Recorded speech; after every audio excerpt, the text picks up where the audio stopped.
তুমি অমত করো না ভাই।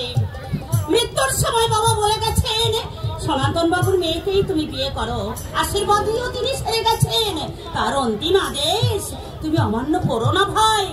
কিন্তু বৌদি, কোনো কিন্তু নয় পাগল, বাবার নির্ধারিত লগ্নে তোমাকে বিয়ে করতেই হবে, নইলে তার আত্মার যে শান্তি হবে না। আমি নিরুপায় বৌদি, আমি বারবার বলছি পারুলকে আমি পাকা কথা দিয়ে এসেছি। পারুলকে তোমার ভুলতে হবে পাগল। না বৌদি, আর তা হয় না, হতে পারে না।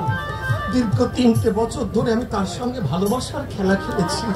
এখন তাকে ভুলে অন্য কারো গলায় মালা দেওয়া আমার পক্ষে সম্ভব নয় বৌদি, কিছুতেই সম্ভব নয়। পারুলকে তুমি ভুলে যাও পাগল।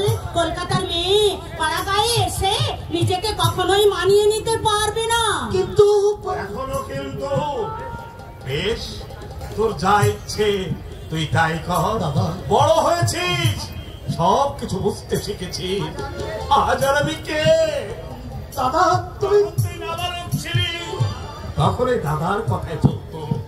আজ সাবালক হয়েছিস, আমার পালাও ফুরিয়ে গেছে। চুপ করো দাদা, তুমি চুপ করো। জীবনের শেষ দিন পর্যন্ত আমি তোমাদের কাছে নাবালক হয়ে থাকতে চাই। তো